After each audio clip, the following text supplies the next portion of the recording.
Do not attempt to adjust your screen. These are the colors you are seeing.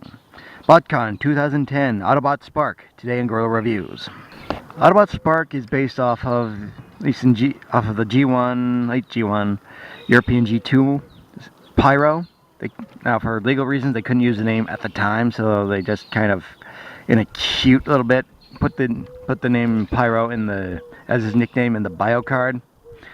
Now, I'm not going to argue too much with it because at least we got a modernly engineered Pyro. Spark, aka Pyro, is based off of the Inferno mold. So if you were a completionist, you do already have this, or you weren't interested in either Inferno or Grapple. Although you will be paying top dollar for this, possibly, because it is an exclusive. Now, as you've probably seen, the mold can be a touch fiddly. Like the head gimmick here is a bit wonky on mine, so it'll probably come up when I don't want it to. But I'll save that for transformation. But it does still have the water cannon gimmick, with a red missile this time. Yay! Speaking of transformation, let's get down to it. Okay, we will detach this side panel here, fold that up, repeat on the other side. Bring these feet down, at least what will be the feet. Then we will fold up these side panels. Then we will bring what will be the legs down, like so. And we get something like a Gur truck. Well, with a little bit of fiddling, you get a Gur truck anyway. Anyhow, fold in these parts of the wheels. Then you can fold in the body. Fold like so. Twist the legs around after you separate them. There we go. Then we fold that part down. Then, let's see here.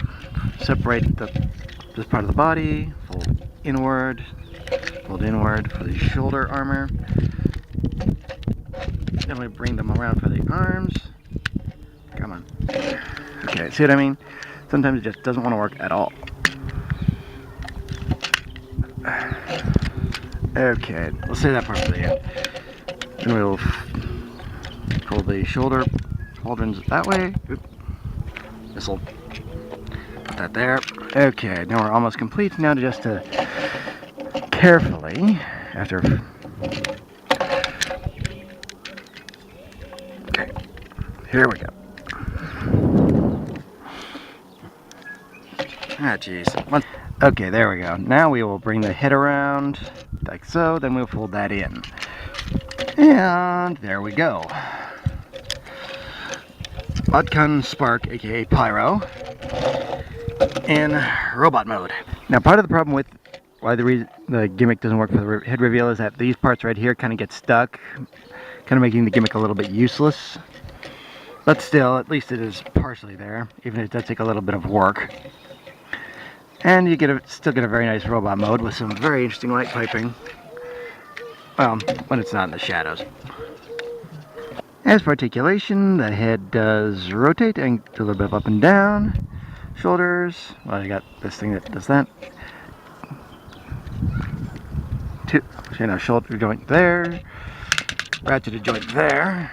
Swiveling bicep, swiveling elbow, and a swiveling fist. No waist articulation to speak of, but yeah, not much you can do there. Swivel joint for the hip, both sides, in and out, as well as a swiveling knee joint there, double joint there actually, and the foot does tilt. So you got that, which I know excites some people. Some people actually judge their figures by whether or not they have ankle tilts. Whatever that's about. Now, as I mentioned earlier, this figure itself may cost more because it is an exclusive, but it's exclusive from a set that was not exactly well received.